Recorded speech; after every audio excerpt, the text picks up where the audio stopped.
A look at Apple's WWDC announcements. This is Mac Voices.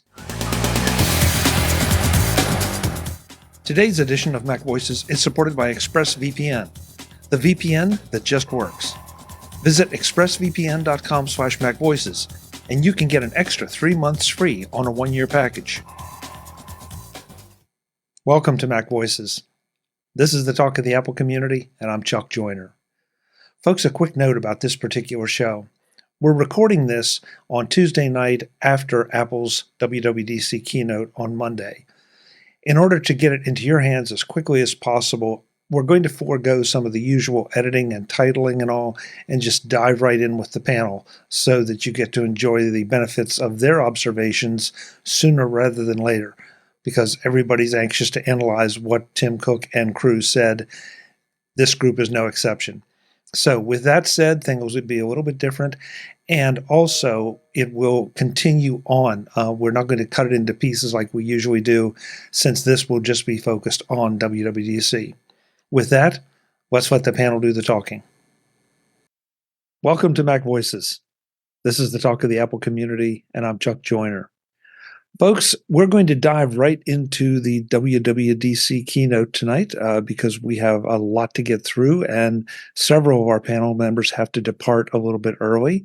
In fact, I'm going to change the order of my introductions because one of our panel members has to leave like right now. Jim Ray is our man on the ground in Cupertino. Jim, it's good to see you, and thanks for stopping by to make all of us jealous. You should be. Well, thanks a lot. It's awfully fun here, but it's very hot. It was like 91 degrees, and some of these events are outside. So seriously, since you're there, I'll take just a second because I know you do have to go. But what are the events surrounding WW like? Because I know you're not necessarily at the actual Apple event itself, but Right. Do you feel like the events surrounding WW in San Jose are back? Yes, I'm not at all sorry that I made the trip. I'm happy about that. I'm glad I came early too. I made sure to get here Saturday because I knew there was an event starting at 5 o'clock Saturday, and yeah, it's been kind of nonstop. In fact, I've got 2 events tonight, so I'm going to leave one early and go to the other one, I think. Never pegged you as a social butterfly, Jim. I'm impressed. Oh, I'm not surprised at all. Oh. Yeah. Have we met, Chuck? Actually, yes. That's and it's been really fun to I haven't gotten out much in the last since 2019. And this is basically my second in-person event. And so, and the first one in the Mac community. And so it's been really fun meeting people that I've met online over the last 4 years, on other Zooms and stuff. And even people are coming up to me and like, oh yeah, I saw you on, this or that Zoom. And, it's like, oh yeah, okay. So I've been, meeting some people that I, knew before, meeting people that I met online, and now finally meeting in person, and people that are just completely new. I've met somebody from Japan, a Mexican person who moved to Japan, and he's a developer, which is interesting. And somebody from the Philippines, and from India, from Latvia, and from Germany. So there's a lot of people here up from all over. Very cool. Any listeners or viewers that you ran into? From this show? Yes. Not so far, but I'm not sure this show has a real developer-y audience, but well, then get on it. I mean, promote. Yeah. Come on. Promote your weekly appearances with sharing all the developer wisdom that you do. Well, listen, So, thank you. and I also, like last night, I went to dinner with a couple Apple engineer friends of mine, and then today again lunch. So, yeah, it's been great. Well, that's great. Well, thank you for sticking around because I know you do have to go to make one of the two events, and so maybe we can hear a little more about that in detail next week. Sure, if I remember any of it by then. Jim, if you do, then you're doing it wrong. Yeah. I was thinking. I don't drink though, so maybe that's okay. You don't need to drink to do it right. Yes. Good point.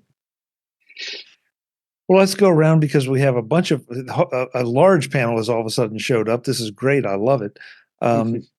Dave Ginsburg is here. Dave, good to have you. Good to be here. Looking forward to talking about WWDC. It was quite an event. A lot to digest. Yes, definitely. Well, we talked to Jim. Let's see. I'm going by my screen. So, Marty Jencius, I understand you were up late. Yep. Eric Bolden and I. Eric had a delayed flight and finally got home around 12:30. So, knowing that, I went to bed, woke up at 1:30, and we cut a Vision Profiles podcast last night about all the releases related to Vision OS. And so, yeah, I'm a little spacey today. But, this is the first time I've had to really pay attention and try and get it all in a 12 or 24-hour period of time. So there's a lot there. And with this one, there's a lot. So I'm glad to be here. I'm delighted you're here, especially for the Vision OS perspective, but just in general, too. We haven't seen Ben Roethig in a while. I'm delighted he's back. Ben? Where? Glad you could make it. I'm glad to be back, too. I'm glad How's to the talk weather? some dub. Exactly. Right now, the weather is perfect. Starting tomorrow through pretty much next week and most of the summer, Satan make an appearance. 90s. Well, if you do, get his autograph for us. Webb Bixby is here as well. He's got the quote back up. Webb, good to see you. Good to see you. Glad to be here, and be interesting to see how our collective minds come together on what we heard about WWDC. Agreed. Jeff Gamet, thank you for being here. I know that you have an early out. You're going to go talk about WWDC with an Apple user group. Yep, I am. Mac and Tech. So that'll be fun.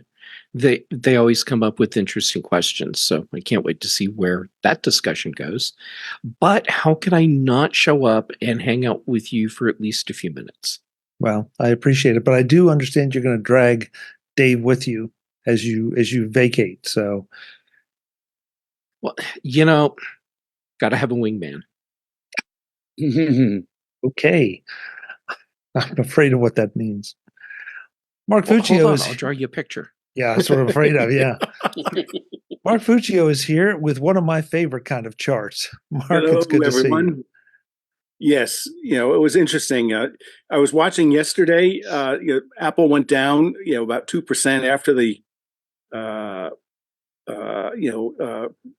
keynote was over, and and then I was kind of crazy. I was thinking they must not have heard that these new capabilities are only available on the latest iPhone or Macs that have at least an M1 processor.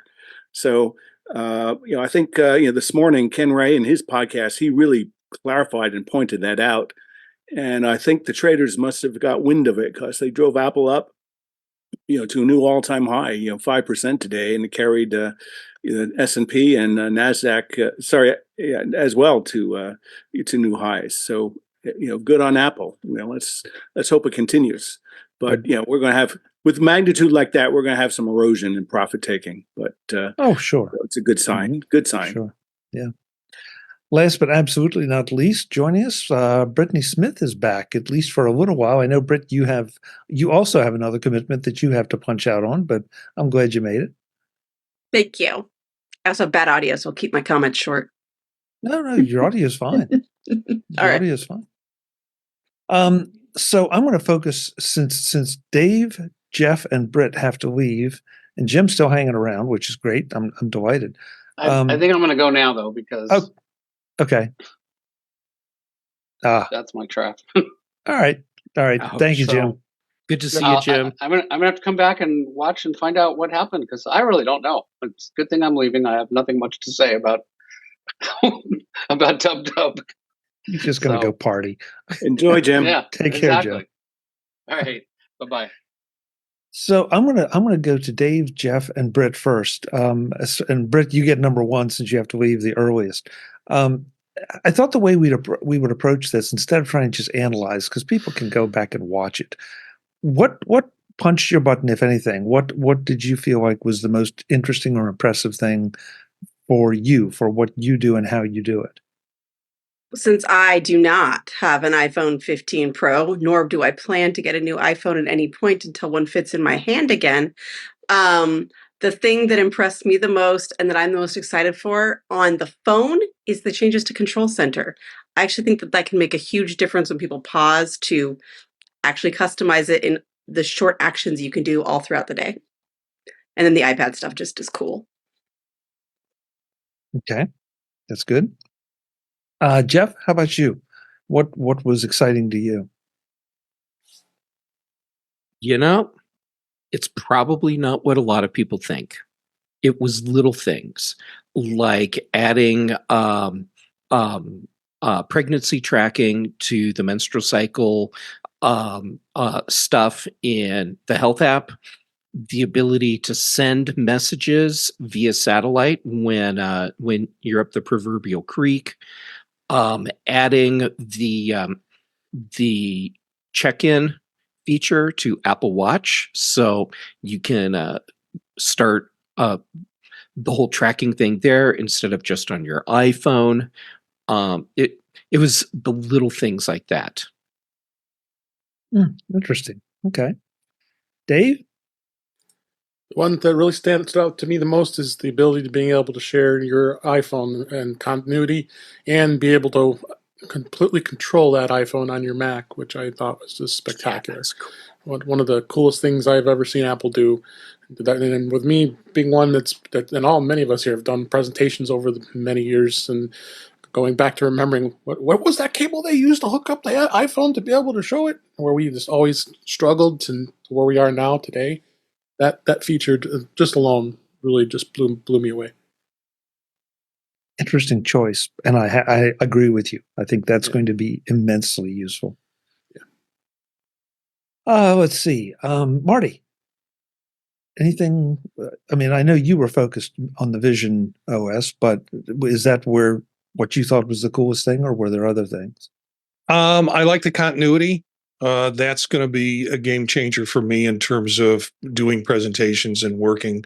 So like Dave, I enjoyed that.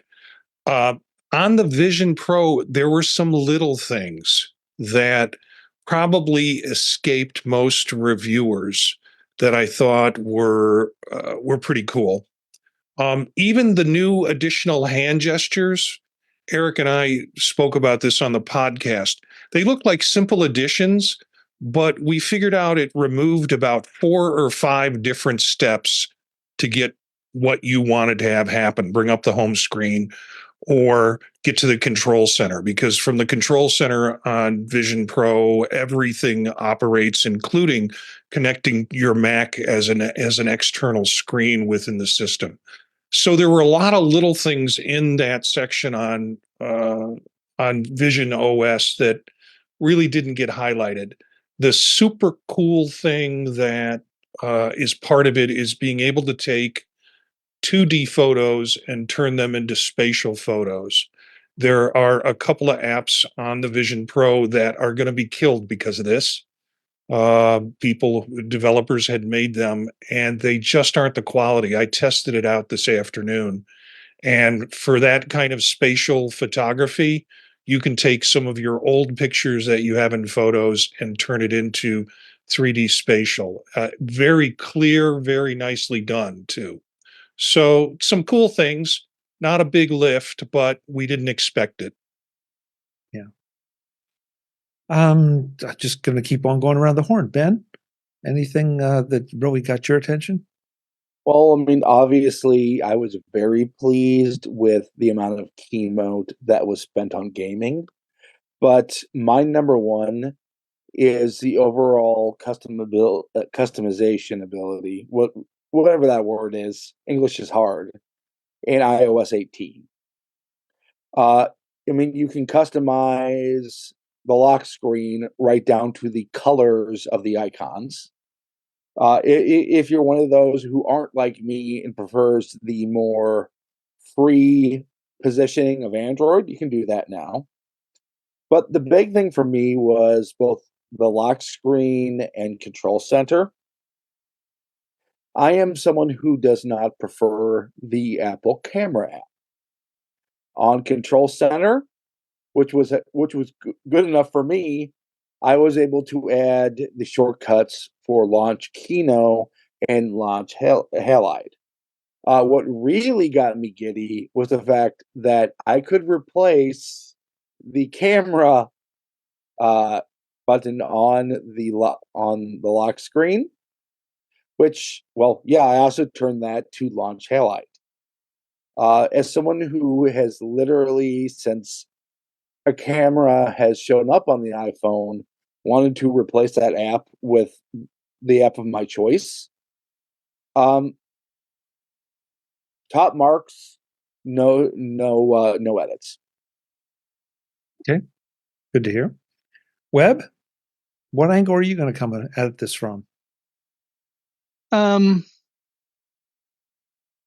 First of all, I was interested to see how the passwords thing came up. I want to see how that plays out. I've been a 1Password user since Dirt was new, so been using it for a long time. I think some of the things that David mentioned that the ability to control the iPhone from your Mac is interesting. I guess I missed that one. So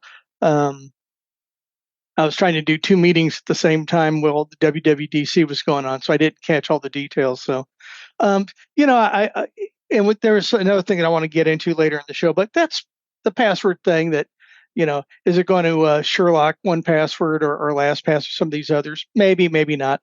It all depends on how good it is and how effective it is, what it does. So, but I was interested in it. Mark, other than the stock price, what struck you? Oh, I think they had goodies for everything, for all of our devices.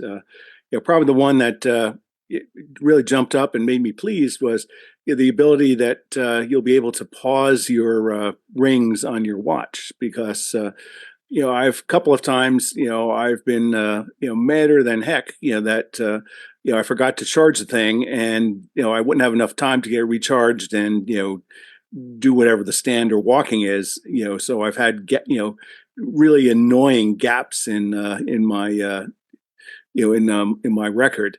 So having the ability, I guess I think they stole this feature from Duolingo, to have the ability to put a pause and not interrupt your streak, I think is going to be really welcomed.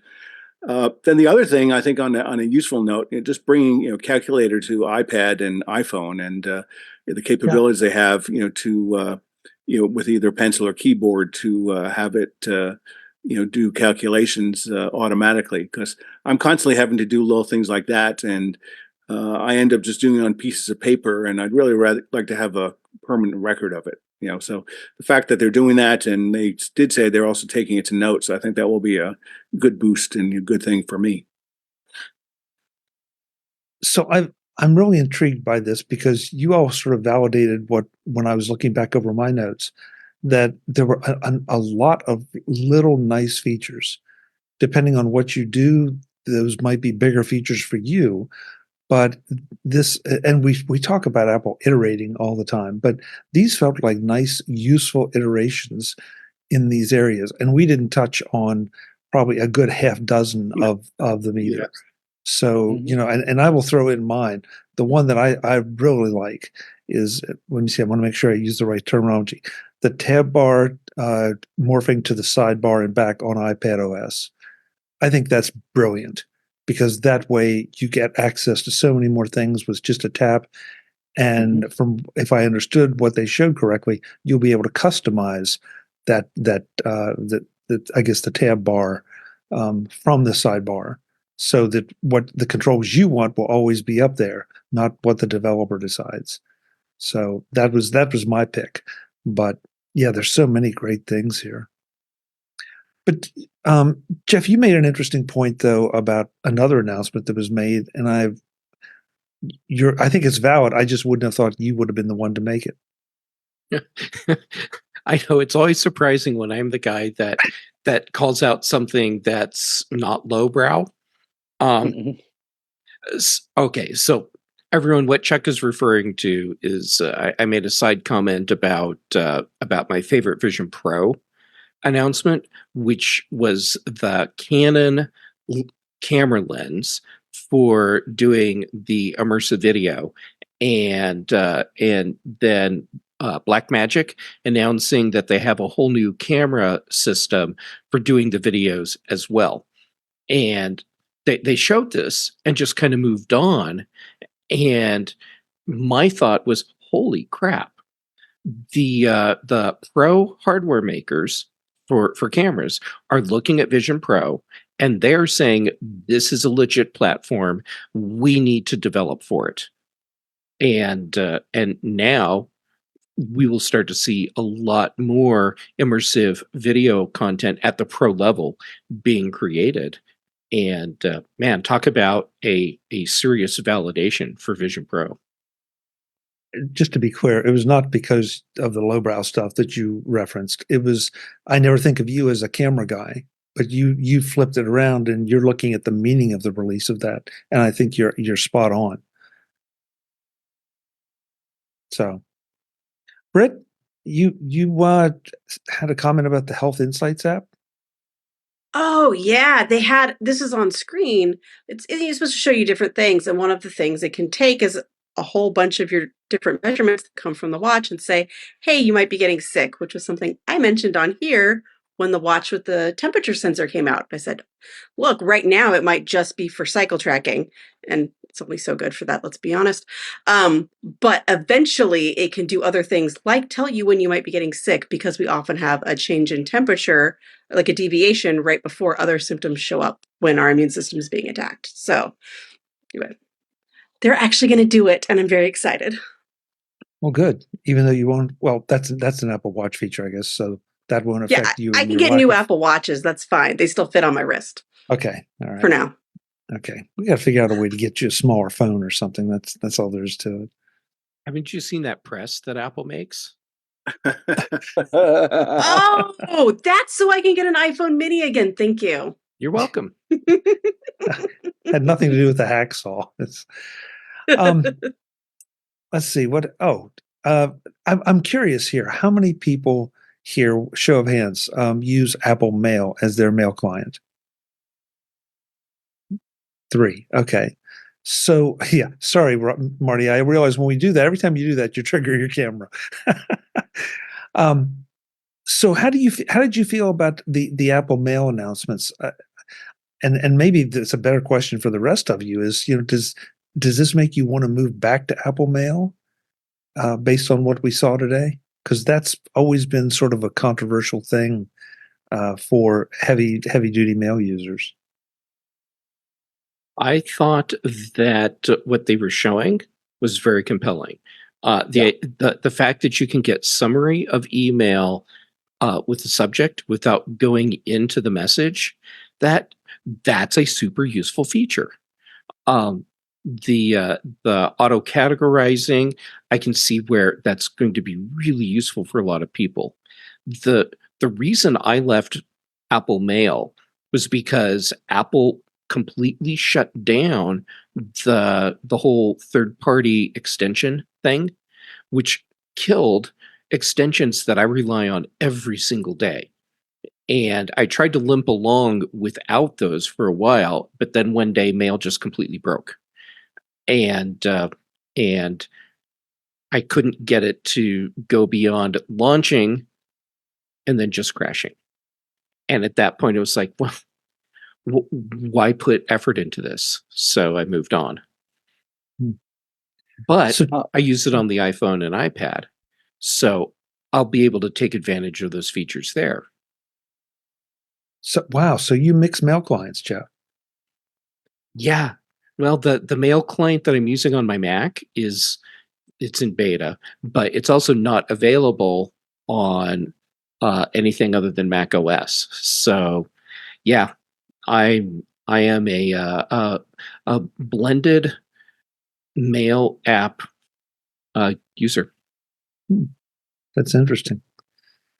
Two members of the panel couldn't be here tonight, so I want to make sure I give them a little credit. Guy Searle is in the chat, and he says that he uses Apple Mail and he always has. And then Brian, who could not be here as well, said that the announced features are definitely helping me decide to move to Mail. So that's going to be interesting, Brian. We're going to see how that works for you moving forward. And by the way, I'm not trashing Mail. It's fine. I just there are a few things that it just doesn't do for me that I wish it did, and I'm still searching for the ultimate Mail client, and I continue to hope. Yeah, Eudora's not coming back. Sorry. Yeah, well, I know. Ben? I would be with these new features, I would be very open to moving back to Mail if they were to copy Edison Mail's ability to pin things at the top. Because they look really compelling. Why do you want to pin something to the top, Ben? Is so you don't forget it? There are certain things that are required for my job that I need to have immediate access to the links for those. Okay, so I find that interesting that that's how you would choose to keep those available, as opposed to a snippet or something else. That has kind of worked for me. Okay. It also kind of helps to keep those things, very specific things, kind of quarantined from the personal stuff in my mail. Okay, that makes sense. Britt, you got to go. I see. So, good luck. There she goes. Yeah. Good night, Brittany. We could go down the mail hole, but I just want to say Ben and I are kin in that idea of pinning mail. That's sort of becomes my instant inbox, and the stuff I have to get to today. Outlook does it. Mail doesn't do it. At least I haven't figured out a way to do it. So I wind up bouncing back and forth between the two, which is frustrating. Interesting. I've never even thought about pinning mail. I don't know what that says about me, but just it's not the way I was doing it. So the chat room apparently has discovered emojis because, and I've been trying to interpret. Rich F was giving basically an acknowledgement to that he's a mail user. Cletus as well. Barry, I think, as well did. So there are a lot of Apple Mail users out there, and that's great. I sincerely hope that some of these improvements continue to pull people back, and I would love it if this does for me. I will watchfully wait.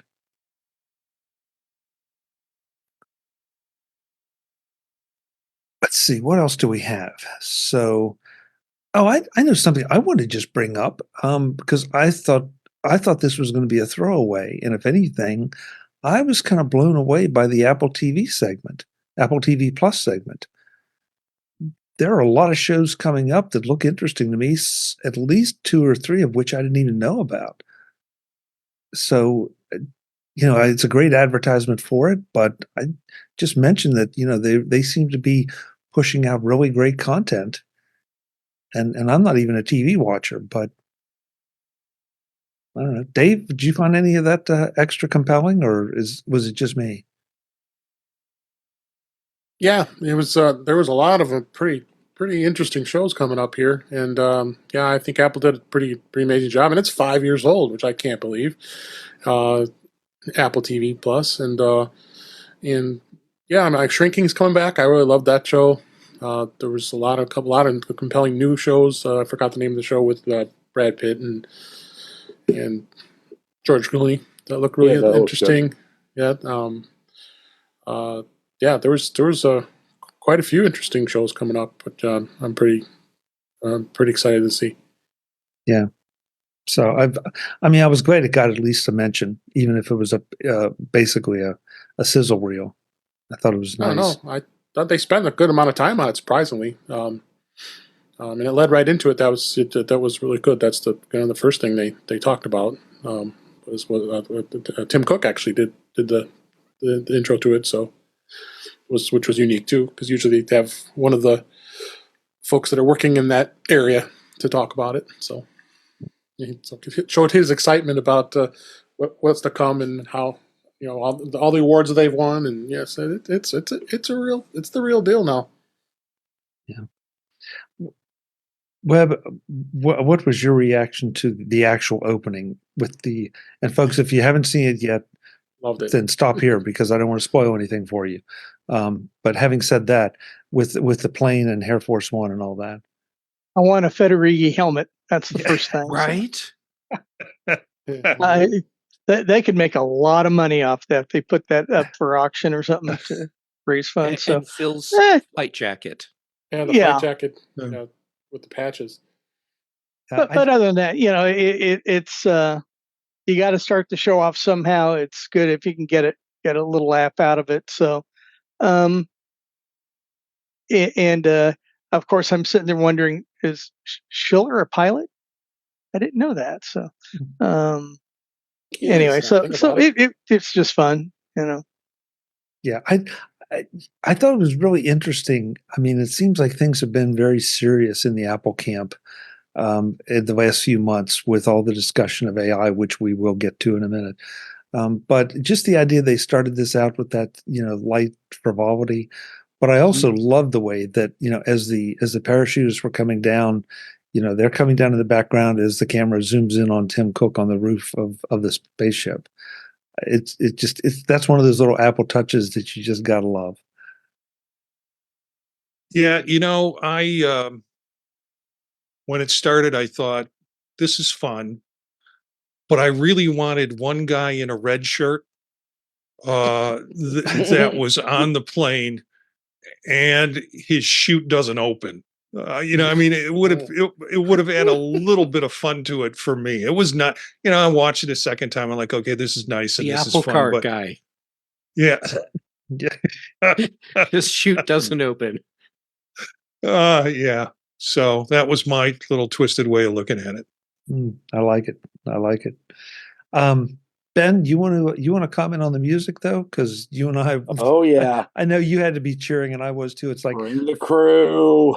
Finally, we get rid of some of this pop stuff and get something decent. Yes, but put Air Force One in charge. He's got the best taste in music. Good point. Hey, Chuck. Yeah, on the iPod, the first gen iPod. That was classic. Yeah, that was cute. Yeah.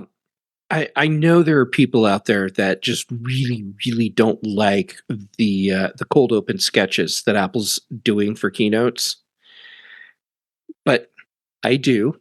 I love that Apple is okay poking fun at themselves with these, and I love that that they've gotten away from everything that's behind us is dead and are willing to give us as little nostalgia things like Ben said, or Dave, you said the first gen iPod on the dash, their flight suits, the Apple Rainbow stripes, and then the rainbow parachutes, and just doing all these little things that are silly and fun. I mean, Craig's Air Force One helmet.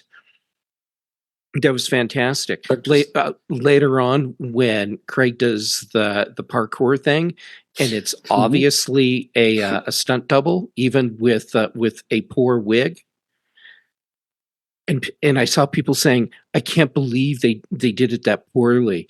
You could tell. Of course, you could tell. You were supposed to know it was a stunt double. It was supposed to be obvious. Anyhow, I'm really enjoying that Apple is willing to have fun with these things, and it doesn't have to be just a straight. And here we are, and here's the new features. Bot, end of show. It's okay for it to be fun. Yeah, and also the patch that was on Phil's jacket, the Apple, what was the Apple Park Jump Team? It's the airdrops. Right. Oh, and then they also had the original Mac Pirate graphic as a patch, and I gotta go back and watch. I missed that detail. I missed. There it is, right there. Oh, okay. Oh, that's right. The Pirate was the WWDC patch. Yeah. I think the big difference here, I mean, you had that really bad Mother Nature one last year.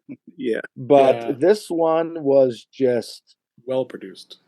Yeah, well produced because it never took itself too seriously.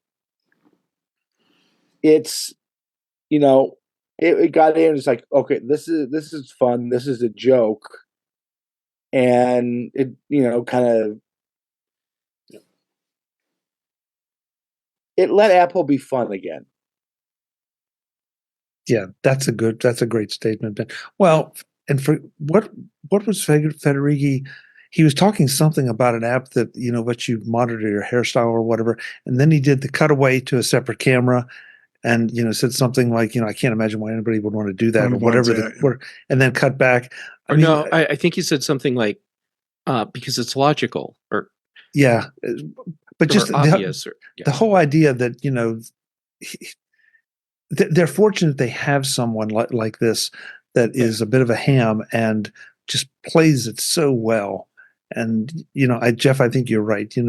It's not the robot thing, and it's not this is another tech keynote. There's a different kind of excitement and a different fun to it. And thank God it wasn't a corporate rap. We've seen some of those videos coming out of corporations. Ooh, ouch. Yeah. Today's Mac Voices is supported by ExpressVPN, the VPN that just works. The definition of privacy seems to have changed. It used to mean that you could keep things to yourself. Then came the abusers of the internet, and now everything you do online is analyzed, categorized, and weaponized for sale to the highest bidder. Now, everyone is a public figure, unless you do something about it. That's why you need ExpressVPN, to keep your privacy private. Data brokers track you with your device's unique IP address, so they know your location as well as sweeping up other facts. With ExpressVPN, your IP address is hidden, so you're harder to track. On top of that, ExpressVPN encrypts 100% of your network traffic, so your data and activities are safe, even when on public Wi-Fi. And that means on your Mac, iPhone, and iPad. With the flip of a switch, you get the privacy you crave. I've been doing some traveling and have been annoyed with hotel Wi-Fi that makes me log in and give up information to get access. But that's all they get, since I use ExpressVPN as soon as I'm connected, so they don't know that I'm booking a different hotel. Protect your online privacy today by visiting expressvpn.com/MacVoices. That's ExpressVPN, expressvpn.com/MacVoices. And you can get an extra 3 months free. expressvpn.com/MacVoices. Thanks to ExpressVPN for supporting Mac Voices. Hey, Chuck, how about when Greg did the whole lead in to its macOS Sequoia, because it's a running thing now. Our marketing team, they took a break from playing hacky sack. They got into the VW minibus, and off they went. And when he dropped the line of when they saw the trees, they could just really get behind something that could get that high. Right. Yeah. But the way he delivered it, if you weren't paying close attention, it would be easy to miss what he was saying and what he meant. Yeah, that's been a running joke for the past, I don't know how many years now. Yeah. Since High Sierra. Right. Yeah. But they're doing the running stoned joke in a way where it just totally works. And Jeff, I was thinking about that later after I finished watching it. I thought it was great. I loved it, because it fits so well with especially Federighi's, delivery of things. But I thought it was interesting that they're reaching back into cultural touchstones from, what is that, the late 70s, I guess, or early 70s maybe, that so much of today's audience may have just 100% missed it. The hacky sack, the VW minibus. I mean, the high part you could probably get behind with a lot of different people currently, but the rest, I just thought it was an interesting choice. I loved it, but I still think it's an interesting choice that they're referencing that. On the other hand, we had the iPod and all the references to Apple of the past. So I don't know if it's fan service or what, but either way, I still think it played well. Mm-hmm. So let's hit the big one before I know you and Dave have to cut out here in a few minutes. And I definitely want to get to the whole Apple Intelligence thing. There's so much to be said here because it's coming at us from so many different angles. But the one point I want to start out with is that it's Apple Intelligence, AI. But Tim specifically said, and I went back and made sure I had it right, the Apple Intelligence System is the way he introduced it. Yep. As not necessarily one feature, but the concept of a system that I think is important. Mark, how do you feel this played out? Obviously it met somebody's expectations given what happened to the stock today. Well, I think the reaction on the stock market was, hopeful, belief that there might be mother of all upgrade cycles coming.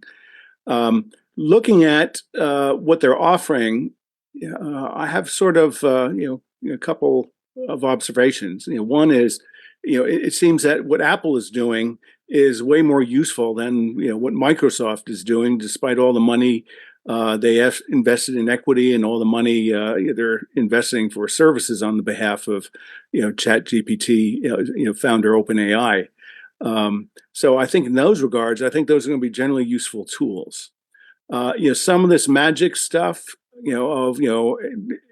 is mom, on the airport, what time is she getting in and where should we eat lunch? Looks like a great demo. We've seen great demos before with Siri. So, it's hard to get excited about that. Talking about VW and tie-dyes and things, it sort of reminds me back in the age when the internet was getting going and people were talking about, connecting your refrigerator to the internet so it could automatically tell you if you have stale milk or you need to buy a dozen eggs. So I have a heavy discount because a lot of those things were well-produced videos. It made me think, having a text conversation with somebody, that I sort of miss the old days of Steve Jobs actually doing a demo live.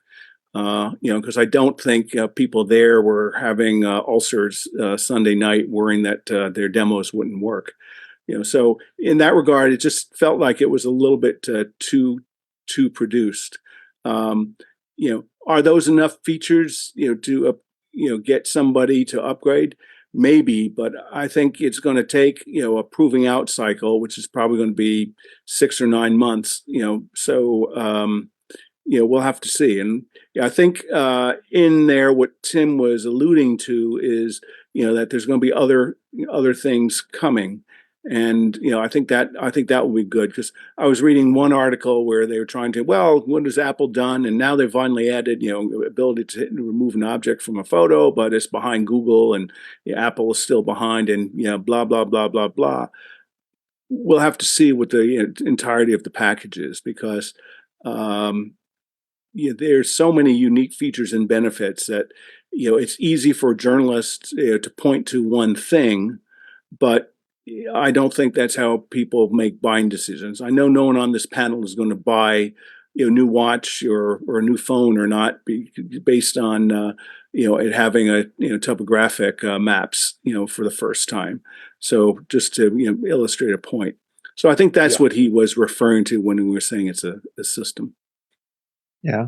Now that's interesting. Now I'll talk about what my interpretation was in a minute after I saw the whole keynote.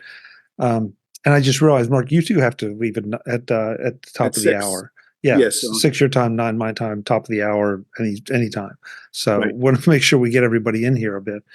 But Webb, I'm really curious. I feel like, and this is not me being an Apple fanboy, I feel like Apple is trying to make this stuff accessible for the people that want to use it, want to play with it, and they're giving some compelling reasons for you to look at it.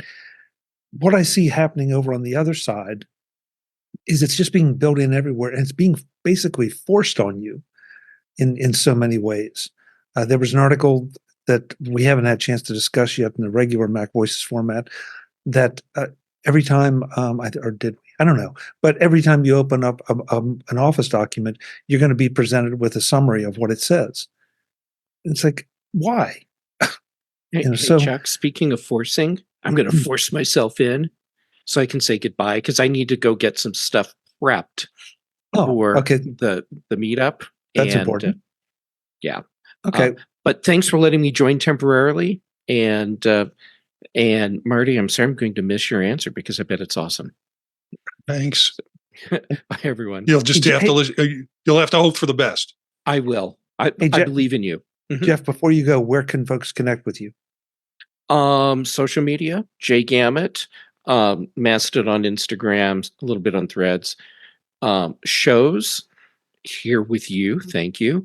Thursdays, In Touch with iOS with Dave. Thank you, Dave. The Big Show and the Mac Show on the British Tech Network. Context Machine with Brian Chaffin, and Patrice Brendamore and I just started a new show, Retro Rewatch, where we are exploring shows that I have not seen that I probably should have. And Retro Rewatch. So with that, I'm going to bail, and it was great seeing everyone. Okay. Thanks, Jeff. Bye. Take care. See you, Jeff. Dave, you sticking around for a few more minutes? Yeah. I don't have to prep. I'll just join. Okay. All right. So Webb, am I seeing it right? There are a couple things. I want to go off something that Mark said just a second ago. Will this be the upgrade palooza of 2014 or 2024? Excuse me. I don't think so. That doesn't mean that people aren't going to get new iPhones when they come out, and I'll probably get a new MacBook Pro this year when the new ones come out as well, or next year when it comes out. One of the things that I heard though was, and it was on the Tech Meme Ride Home podcast I listened to tonight on the way home, and a lot of these, the iOS user interface changes, those are probably going to come out at the same time iOS 18 comes out. But I think all the Apple Intelligence stuff, we're not going to see that till next year. I think that it's still kind of early in. I'm not saying it's early in development, but it's way early in the implementation. And as such, I think that people that do say, I'm going to get the new whatever because it's going to have all this Apple Intelligence stuff, I think people are going to be disappointed. Only because I think it's not going to come out as quickly as you want, as opposed to, like I said, the user interface stuff that generally comes out with the new when the new iPhone comes out, for example. So that's don't get me wrong. I'm very excited with some of the stuff that they showed and how they're implementing it, and some of the privacy concerns that Apple's always had about some of these LLM tools. But I'm not doubting them. I'm not poo-pooing it. I'm just saying that I don't think it's going to be out just as quickly as people expect it to be. I think it'll be next year. I think it'll probably be close to this time next year when we're going to see a lot of these things implemented. And I've been wrong many, many, many times before. Just ask My crystal ball is right here. So. Yeah. And it's still spinning. And it's still spinning. Yeah. Look, I don't disagree with you. And I'll offer this. What I took away from Tim's comment about the Apple intelligence system was that we have three layers of the onion to peel back. We have the first one that is on device. So however much of this stuff can be done on device, we're doing it on device. And that's going to be as private as we can make it. Then the second layer takes you to, let's see, I've just got to learn the new terminologies here. The private cloud compute, where it's going to Apple servers, but they made spent a decent amount of time on explaining why that is secure, even though it's going to the cloud. And then the third layer is, okay, but if you want, even broader and at least in theory, a little less secure, you have access to ChatGPT right from within the system, no separate apps. And I really love the idea that, okay, depending on what it is that I'm going to be working with, I might be comfortable working on device with something that is relatively confidential. I'm not being forced to make a decision that, well, gee, is the cloud safe? Is ChatGPT safe?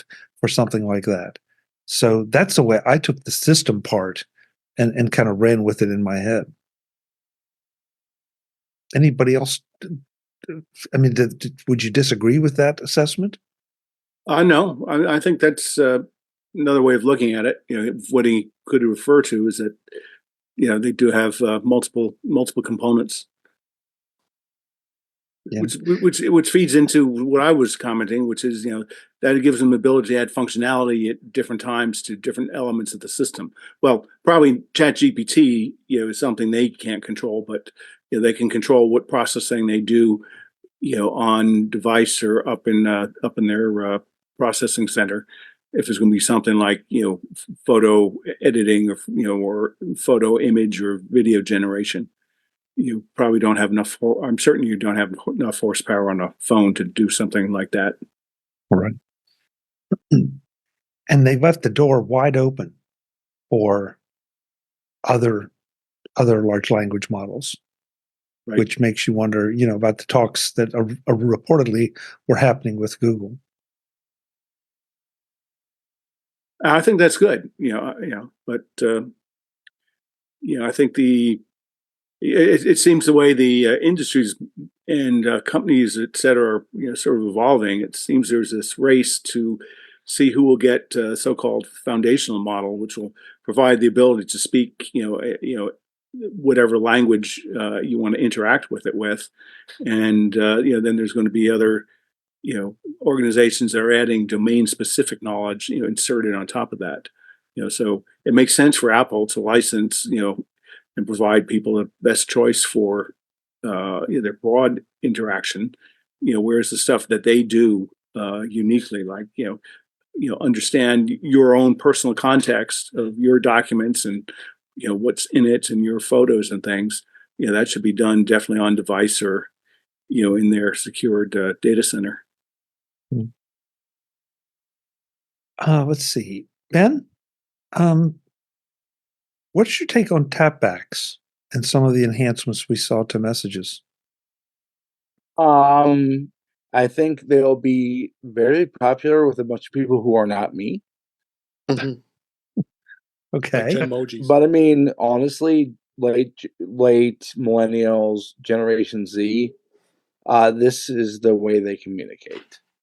So it's going to be a very popular feature for a very large part of Apple's audience. Okay. Dave, as an old man, how do you feel about Genmojis? I thought it was fun, but yeah, I don't think it's something. I mean, I didn't even really dabble much in the Memojis, let alone the Genmojis. It's fun to play around with, but that doesn't excite me. I'm sure many on this panel probably feel that same way. I don't know. I found myself surprisingly compelled, thinking that there are times that I'd like. Look, sometimes it's just out of plain laziness. Sometimes it's out of the fact that I don't know all the emojis by heart. But if I could tell it to generate something on the fly, even if it was a modification or a copy of something that already exists, that appealed to me. Because inevitably I will usually just thumbs up, thumbs down, okay, live long and prosper, or horns. And those are pretty much a couple of the golf emoji, but that's another discussion. So I don't know. I thought it was a nice touch, but to Ben's point, there are a lot of different audiences for all this stuff. There is, and Apple's trying to touch on all of them. Marty, I want to hear more about the Vision OS from your perspective. I have to admit, when they showed the super wide, super big monitor thing, it's like, oh boy, that's one of my killer things, and it made me start to lust after a Vision Pro even more. Yeah, one of the things that I think was a hidden gem that they didn't talk about was that when you set up your Vision Pro, you can have guests come in and use it, and you can switch out. But every time a guest uses it, they have to set it back up. The OS 2 that they have now, it will remember the last guest for the setup, which means if you have a husband, wife, or partner, you can now effectively share your Vision Pro without having to do the setup every time, because they just need to put it on. It will recognize who they are, and they don't have to do all the eye and optical things. So a little thing again, but I think it could have big implications. Now, you can't set up 5 different guest accounts for your family. They still want to sell headsets, but that was one thing that came out that I thought was impressive, and also simple things. And I'm looking at some notes I took. The spatial photos things we talked about, the editing and the capabilities of editing. I've heard from a lot of people who do video editing that they're waiting to be able to do their video editing, whether it's for YouTube production or something like that, while they're on a plane, using their Vision Pro, versus having to deal with or have the ability of small monitors to work with to do the video editing. The virtual display later this year, as you mentioned, Chuck, I think is real important. New environments I haven't looked at. The other piece was keyboard visibility. So when you are running in an environment, which means you're doing your work in a cloud or surrounded by Bora Bora, or on the moon, it used to be you couldn't do that and have a keyboard in front of you and see it. So you were limited to mainly hand gestures and using apps that way. Now your keyboard comes into that environment with you, so you can have a look down and have a working keyboard if you need to look down and do it. That's going to be another big shift. Now they mention your MacBook keyboard or your Magic keyboard. They don't mention third-party keyboards. So Eric's in here now. We were wondering about that. Eric, I don't know how much you picked up. The question to me was Vision Pro and what you saw with Vision OS. Hey, Eric, hang on just a second, because Dave needs to go and Mark needs to go. So, Dave, thanks for being here. Where can folks connect with you? Connect to me at In Touch with iOS, intouchwithios.com. Here on Tuesdays, on the Mac Show on Fridays, and we'll have a big show on Thursday to talk about this very topic here. So come check us out. And I'm at Mastodon, DaveG65 at Mastodon.cloud. Thanks a lot. Great. Thanks, Dave. Bye-bye. Mark, before you go, where can folks connect with you? Oh, in the physical world, I'm about 2.5 miles as the crow flies from the Apple spaceship campus. And in the virtual world, best ways on X at Mark Fuccio, MarkFuccio, all lowercase, all spelled together. Great. Thank you, Mark. Good night, Stick everyone. around- Good to be with you. Stick around as long as you want, but I just want to make sure that we got you a proper outro in. Just like I want to make sure that we give Eric Bolden a proper intro in. Eric, it's good to see you. I thought you were still off this week, so I was delighted to hear that you might be dropping in, and here you are. Yeah, sorry, I still half in vacation mode. Was trying to get in, but people from work discovered I was back. But I had to have an excuse to show off my shirt. Very nice, very nice. So Marty. I'm sorry I interrupted. But so you were telling telling Eric what my question to you was. Yeah, which is sort of what you found exciting in the Vision Pro, Vision OS 2 announcements. Well, definitely the large curved monitor caught my attention. Yeah, that was a big one, and that goes a little bit further to help justify the cost of the Apple Vision Pro. Being able to carry a large screen with you wherever you go and just have it appear, that was kind of nice. Oddly enough, a lot of the announcements with Apple Intelligence kind of gave me more confidence in going forward with the Apple Vision Pro, that the interactivity of speech or handwriting or whatever is going to continue to get better and better, because it's going to be used not only in the Apple Vision Pro, but everywhere else as well. So I was excited to hear that. It wasn't directed at Apple Vision Pro, but I think both all of the platforms will benefit. I thought about you immediately when Marty was talking earlier about the fact that you can have a second user set up. And I thought, okay, so is Eric going to have to buy out one of his partners, or? Yeah, it's close. It feels like they're kind of trying. It's not quite there. It's more of a, if you only have one in the house and your significant other didn't put up too much of a fuss, but is really not happy with having to reconfigure it every time they want to use it, this, I think, could solve the second casual user problem. I really hope that it will get to being able to actually have more than one user, though. Keep my fingers crossed. That's an interesting phrase, casual user. So, I mean, do you see your wife being a casual user as opposed to you being the primary user? And I'm not intending a joke here. I'm very serious. More of a non-user. Non-user? Okay. Yeah. If you get someone that's afraid of dinosaurs and you do that sample where the dinosaur comes out and is really close to your face and breathes, then they never want to see it again. Not that I recommend that as a solution for other people, but it worked. Yeah. If I have a second user in the house that wants to watch a movie on it, set them up as the guest user, and they can put it on and watch a movie, log in and get to my Apple TV and the movies I have there. Are they going to start working on spreadsheets? Probably not. Are they going to answer my email? I could only hope. But that's what I think Eric's referring to in terms of a casual user.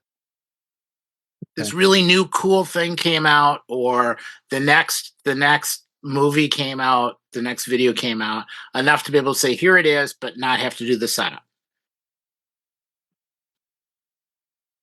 And it also feels like, okay, so if you don't have a second user in your house, you could set up a guest user for the inevitable friends that you're going to want to show this to, or that show up at your doorstep and saying, hey, can I get a sense of what it's like? So Because I know you were, if memory serves, you and your co-owners were having to reset things every time you shifted between you and reset it up as new. And we did it as a guest user briefly. It ended up a hassle because you had to kind of redo everything again and again. So this would help that, but once you start doing more than one thing, you want to be able to have all of your settings. Yeah. I'm all over the place now with my notes because there were just so many things here to touch on. The Photos app, I think, Marty, you started out by talking about how you felt like Apple's version, if I understood you correctly, in the beta is better than the third-party apps that were out there. Is that a correct statement?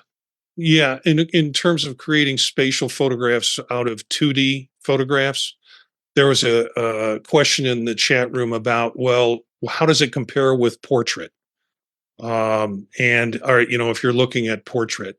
So I played around with that this afternoon. I had used some other apps to create these spatial type photos. They were hit and miss. And some of them, the way it created dimensionality was basically to create a bigger outline of the person behind the person. So it made it look like they had this shell around them to kind of give a sense of dimensionality.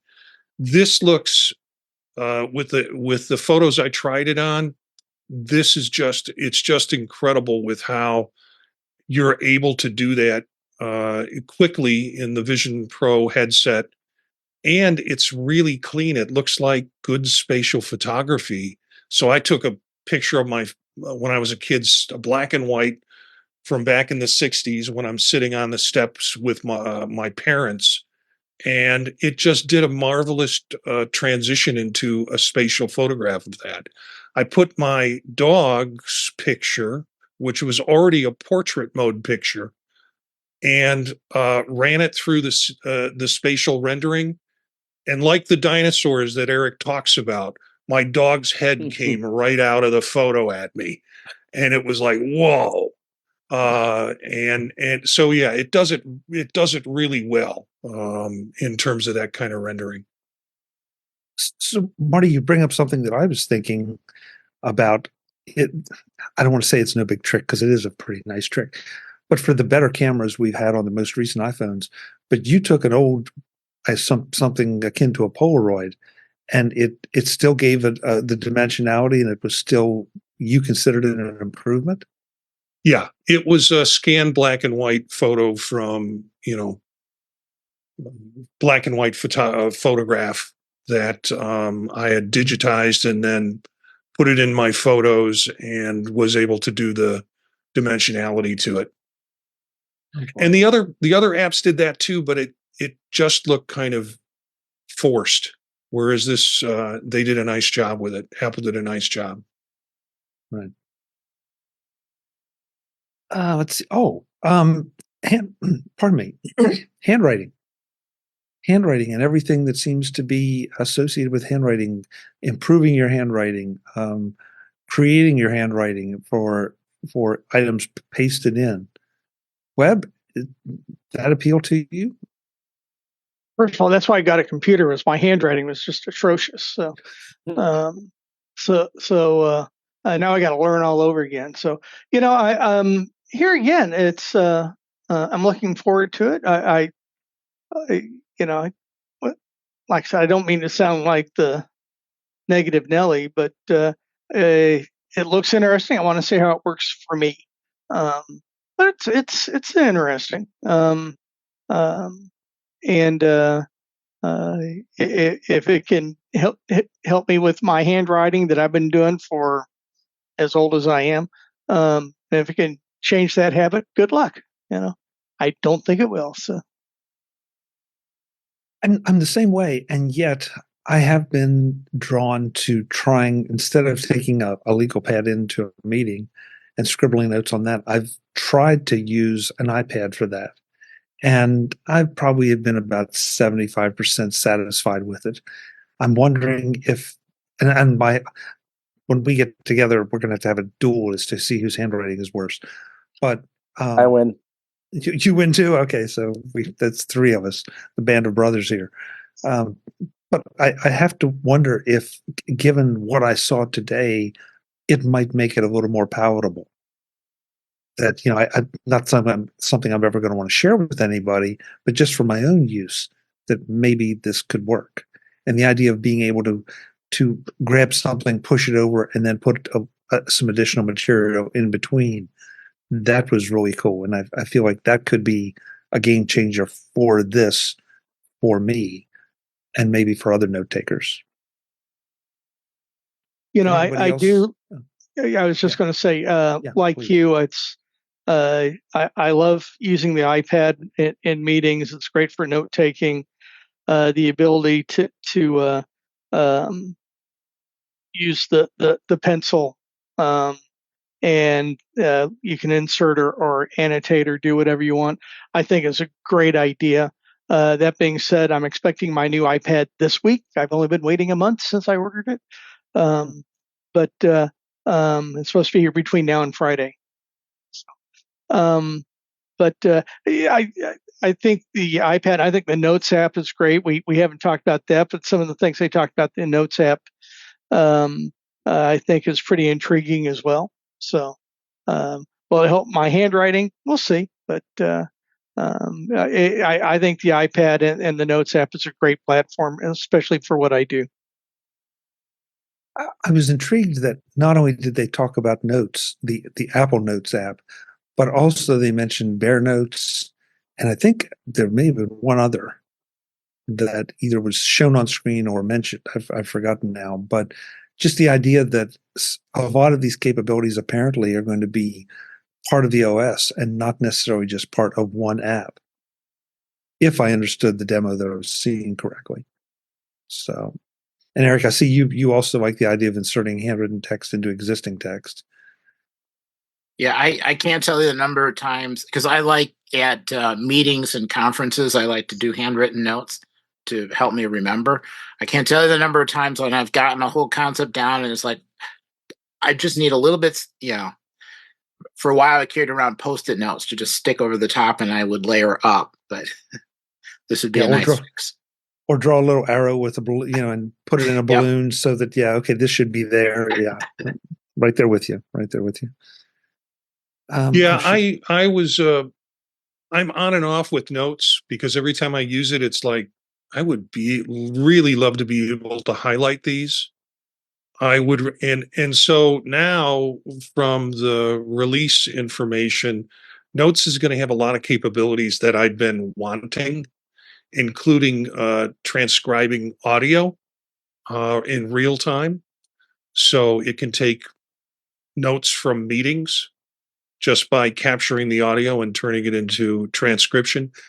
Probably need to get everybody's permission to do that in the meeting, but there's just a lot of things that are coming out with Notes that I'm going to really enjoy in terms of this new rendition. And as Webb said, it might not all hit 100% when we get the demos on or we get the betas on. And it'll probably take a year or two for things to really get up to speed, but it's real exciting. I'm going down here. I thought this was a great keynote. We now have messages via satellite. We have RCS support so that all those people with green bubbles can stop complaining. But the ability to schedule messages, I think, is just amazing. I mean, I've wanted that for a long time because I'm forever scheduling emails. Now I'll be able to schedule messages. And I think that's just outstanding. Eric is I plan to schedule a few after I pass on. So they will come back to haunt people. So I'm getting them in the engine right now and get them sent out, anticipating, 20 years from now, I won't be around, that somebody will get a little surprise. Will they be good surprises or bad surprises? I don't know. Uh, You'll have to tell us, Chuck, when you oh, get. thank you. Thank you. I'm on the list, folks. I love it. I love it. The one question I have, Marty, this serious question, is how is that going to be handled? Is that going to be something that goes up to iCloud and then gets distributed, or is your phone going to have to be on and maybe you not in an airplane somewhere, or with the phone Oh, off? I don't know. I would imagine it comes off the cloud server. That'd be my guess, but Yeah, off off of Apple's cloud server. Yeah. So, do you want to share? Yeah, otherwise, they're going to have to pay for my phone bill for 20 years and leave it on. Do you want to share your short list, Marty? Anything else? I mean, I can continue going down my list, although I'm pretty much running out. But anything else that, Eric, I know you weren't here for the first part of the discussion. Anything that really punched your button? I guess I was happy, the Apple Intelligence part. I was happy that they named it something different, but the same letters. I think that clears up a whole lot. And really happy with kind of the way they did targeted areas to sort of fine tune for particular tasks. And it looks like companies will be able to add additional kind of fine tuning modules as well. So I'm hoping that we'll start to see this show up in very specific subject areas, so that the accuracy will be much greater. In like plant identification or insect identification, or maybe in factories or something. And that, I think, also will come back and help with the Apple Vision Pro, let you do more stuff by speech. So yeah, I don't think they could have presented it better than the way they did, especially given my not particularly liking AI in general and the way it's been made available up until this point. So that it was all really good news for me. I hadn't thought about it in exactly these terms until you just said it, but it's Apple Intelligence. Yes, it's the AI initials, but they're not couching it as AI. They're not couching it necessarily as a large language model. Although both those terms all have come up along the way. But it's not AI, so it's not confusing, because even the large language models are not AI. But it just feels different. And some of the skeptics are going to say, yeah, well, that's Apple, remarketing or calling something that is something else just to put their label on it. I don't feel that way. In fact, there's one thing that came out, and I think now is as good a time as any, that I thought was interesting when Federighi was talking about the new Apple Silicon servers, if you will. I don't mean to suggest that Apple's going to get back into the server software, the server hardware business, but I thought it was interesting that one of their aspects they talked about was they had their own hardware and how they were using that as part of this whole AI platform. I just thought it was interesting. Well, I noticed that too, and I made some assumptions that those servers, whatever they are, wherever they are based on the Apple Silicon, and maybe the M4s, because that we keep hearing that they are built for AI, whether that's artificial intelligence or Apple intelligence. But at the end of the day, it may be the same thing. So I don't know. I mean, it would make sense if they would run their own hardware if they could, and especially if it's built for it, and especially if that's going to be another layer to their Apple Intelligence offering. So I don't think this will be the last time we ever hear about them. I don't know what they're going to do with them next. Maybe they'll get into an AWS type platform. Who knows? But I just thought it was interesting that they invented their own server hardware, or they announced it. They probably had it for forever, but yeah, and I mean, is that the first? Have we heard of? I mean, we've assumed that it was there, but is that the first formal mention we've heard of? Yeah, I kind of think so. I think so. Yeah.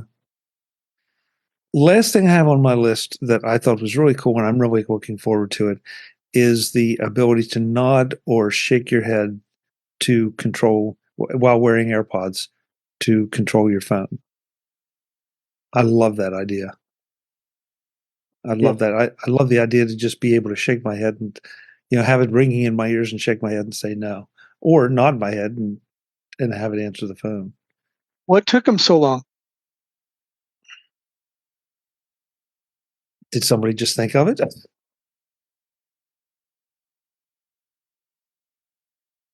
Anybody? I mean, Boy, I didn't mean to kill the conversation on that one. yeah, right. I just thought that was so good. The other thing I know I wanted to say, voice isolation. Naturally, you have to wonder how good it was as they portrayed it. But I tell you, if any of you go and listen to the interviews I did at NAB, there's something called voice isolation built into Final Cut. And it really knocks down the background noise. I mean, whereas before I used to just, you would just hear all the buzz and the general roar of the show floor. It doesn't sound like you're in a soundproof room, but at the same time, it really does zoom in on the voice and knocks back a lot of the background noise. So I'm anxious to see just how well that is implemented in the AirPods going forward, because it made it sound like this is going to be something that's coming that's an improvement over what we have now. As Webb said on the last one, Apple, what took you so long? They've been busy. Yeah. Let's see. Brian in the chat room says random nods and shaking of heads reminds me a bit of a social oddity, like when Bluetooth earpieces first came into play and people thought they were talking to themselves. Good point, Brian. Good point. And Barry's doing a shopping list for this year: an iPhone 16 Pro, maybe Max, depending on the camera difference, iPad Air 13, Apple Pencil Pro, Apple Watch Series 10, M4 Mac Mini, whenever it comes. That's going to put That's a nice list. That's going to put you dent in your bank account. Yes, and some AirPods and a pear tree. Yeah. Just be sure you use the Apple credit card to get 3% off. That'll buy you the AirPods, maybe. Anything else before we wrap up, guys? This has been a really good conversation about a lot of topics. Anything else that we've missed? Can I add in something about AI? Please. I was with a watch group that was saying, "Come on, let's get to the AI. We want to get to the AI." And Eric and I talked about this last night. The way they handled the AI by putting it at the end allowed them to show the way AI is going to be integrated into a lot of different aspects of their operating systems. I thought that was effective when you compare what we saw with Microsoft. We're going to put this spyware on your computer for you that will tell you everything you've done. Or Google, which was like, hey, Gemini, yay, cheerleader, but not a lot of depiction of how it's going to help you other than Google on steroids. This, I think, was really well done. And even the way they spoke about the AI and the cloud servers that they're working with and how it fits within there. And they talked about privacy, your data's never stored, kind of the typical Apple thread. I thought, I don't know who they were speaking to. I thought it was for developers, but I thought that whole segment would have been very convincing to consumers. This morning I got up, sat down with my wife, and she asked me about it. And I was able to explain to her what the AI is going to look like on Apple.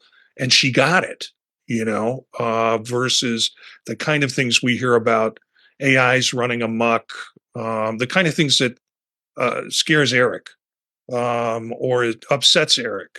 So I think there's a big marketing opportunity there, particularly if you look at how they sold, how it supports what people do on their phones and their iPads and their Macs. So, Eric, you're afraid of AI, and Webb looked like he was indicating that he is too. You guys want to comment on that? I've mentioned here before that I've locked it out on my network at the office for now. Does the Apple approach give me any relief? Me, yeah. My lawyers, probably not. But that's it. And I've talked about this expectation of privacy and confidentiality, which doesn't exist, especially on the LLM models. Now, Microsoft solves some of those issues. We do have a pilot project that corporately, but yeah, it still concerns me. It concerned me a lot more last September or October when I went to a meeting and that was the topic at the industry meeting I went to. So, but anyway. Eric, why are you scared? Well,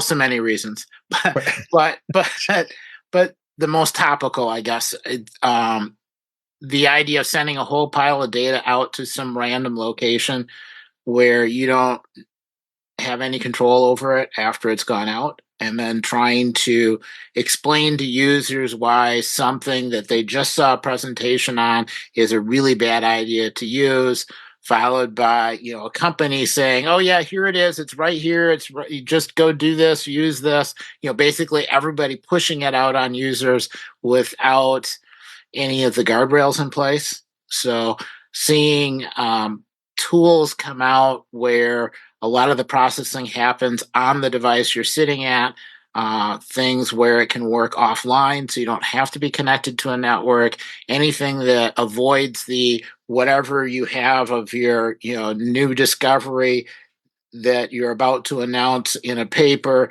being pasted in for clarification and then having 3 other papers show up with that same information because it's all public for some reason, or it gets used to train some other device further down the road. There are a lot of unintended consequences that I worry about, that it's, I think, difficult to expect an individual user to think that far ahead of what might happen. And it's really difficult to explain to them why maybe that's a bad idea. Having something that doesn't put you into that position right up front, that's a definite improvement. It's just taking a while for lawyers and training and just individual users to catch up. And there will always be somebody who misses the memo and does it anyway. And if you can try and keep all of that local, there's less of a chance of something going horribly wrong. So you're not, pardon me, you're not talking about an existential threat. But you're talking just more about the mess it could make of things. Okay. Yes. Yeah, it's funny. In the last week or two, I've listened to a number of different podcasts on this subject, and you get the very credible individual who says this is going to help humanity and it's going to be so much better, and then you get someone equally credible with really well thought out opinions that says this is dangerous. This could wipe out the human race. They both make compelling arguments, and then you're kind of left like, what are we going to do with this? So I'm with you. I think the Apple thing maybe will get us there into the positive side of it with what it can really do for us. And it sets a really nice example for other companies to maybe copy. This is one case where I kind of hope that happens. Yeah, good point. I mean, what could possibly go wrong with AI? I was going to ask you, Ben. The chat room says, "What's the background? Love the background? What's the background?" So, well, guys, thank you, and thanks to everyone who had to cut out early for other commitments. But this is the kind of show I love. Just people dipping in and out, sharing some of their thoughts. For the people that are left here, let's go around the room and let folks know where they can connect with you. Marty, you have taken Dave Ginsburg's place up in the top left of my screen. Where can folks find you? It's a place of honor. You can find me at Jencius at mastodon.social. That's JENCIUS. Here as often as I can be here on Tuesday nights. Then a podcast with Eric Bolden generally comes out on Mondays or early Tuesday mornings. Vision profiles about the Vision OS and Vision Pro, Apple Vision Pro. I also do the Tech Savvy Professor and Circular Firing Squad. And I'll be appearing on In Touch with iOS in a couple of days. Great. Thank you, Marty. Good to see you. You can go to bed now. Well, Bixby, I'm going to spend some time with my headset before I go to bed. That's starting to sound like an addiction to me. Well, Bixby, thank you for being here. Where can folks connect with you if they have AI-related concerns? Yeah. Well, that's it. I'm going through the list here, and why don't we just stick with the old X? So it's Web Bixby, one word. So great. Thank you, Webb. Good to see you as always. Mr. Roethig, where can folks connect with you and your friend that are standing behind you? Well, you can find me on social media at Ben Roethig. You can find my writings at roethigtech.com or roethigtech.blog, your choice, of course. Also on Thursday, I will be on In Touch with iOS with Dave Ginsburg, and you can find me here on most Tuesdays. It's good to have you back. We missed you. Yeah, and you can find my friend here, plotting Judgment Day. Good. That's good. On that note, Eric Bolden, where can Time to go hide. You can't find me anywhere I don't. You'll find Eric hanging out with John Connor. Yeah. Yeah. I can be found on Mastodon at EA Bolden at techhub.social Tuesday nights when I'm not on vacation here. And with Marty on the Vision Profiles podcast on Mondays. Right. Eric, usually we kind of skipped over it when you arrived tonight because usually we would comment on your background. What's tonight's background? That's the rooftop level of the Apple Store next to the spaceship in the background. Which is where I got the shirt. Okay. As we were driving down the coast, I swung by the store and said, I need at least a shirt, and then continued on down. Yeah. Unfortunately, it's a little small on my screen to see the spaceship, but once you pointed it out, yeah, there it is. So. Yeah, just kind of. That's the store that Jim couldn't get in. Really? That's the level that Jim couldn't get in. Oh. That's the visitor center where they couldn't see. He couldn't get in. It was closed. The roof where you shot that picture was closed off. That's too bad. He has that reputation, Yeah. After me, they closed it down to no more. Yeah, you can lord that over him now, Eric. Folks, I'm Chuck Joyner. This is Mac Voices. We got off to a fast start tonight, so I didn't get to tell you that we do this every Tuesday night, 8 p.m. Eastern, 5 p.m. Pacific, whatever time that is, wherever you are. Please join us in the chat room.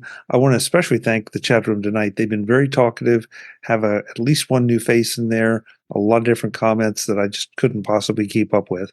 The one I did see is probably going to cost me a lot of money. So until next time, I'm Chuck Joyner. We'll see you then. As always, thanks for watching. Visit MacVoices.com for show notes and to connect with Chuck on social media. Get involved in our Facebook group or like our Facebook page, and get more out of your Apple tech with Mac Voices Magazine, free on Flipboard and on the web. And if you find value in it all, Consider supporting us through either our Patreon campaign at patreon.com/MacVoices or by making a one-time donation via the PayPal link on our front page and in the show notes of each episode. You will join these fine people who help bring you Mac Voices.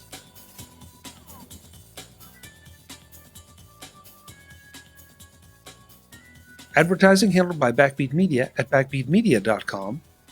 Bandwidth provided by CacheFly at cachefly.com.